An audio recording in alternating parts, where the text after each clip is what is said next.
Raggu quruxda dumarka waxay ka ogaan karaan codkooda.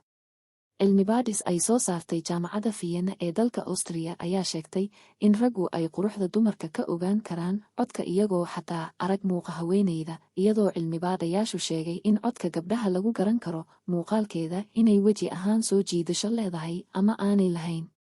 Dadku waxay ka ogaan karaan haweenka quruxda badan codkooda, waayo cod ka soo jiidashada leh waxa uu abuuraa fikrad ah nooca ay gabadhu u eg tahay, sidaa waxaa yidhi Markus Koban oo ka tirsan Jaamacadda Vienna ee cilmi-baadhistan soo saartay. Khubaradu wax ay sawireen 42 haween oo dadoodu 24 jiro tahay, iyagoo sidoo kale codkooda duubay, kadibna waxay koox rag ah dadoodu celcelis ahaan 20 jiro tahay ay weydiiyeen inay codka iyo wejiga haweenka isku soo saaraan. Natiijada ka soo baxday daraasaddan waxay noqotay in haweenka codkoodu soo jiidashada leeyihiin noqdeen qaar weji qurux badan leh, taas oo muujisay in codka haweenka laga ogaan karo hadba heerka quruxdoodu taagan tahay. Sidoo kale waxay cilmi-baadhayaashu ogaadeen in haweenka codka quruxda badan ay muuqaal ahaan iyo jidh ahaanba qurux badan yihiin.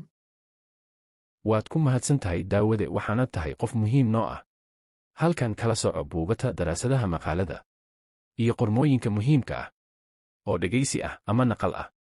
Nagu soo biir oo ka mid noqo asxaabta buug maqal. Barta guduudan guji suulka kor u taagan riix hadad ka heshay, lana wadaag bulshada.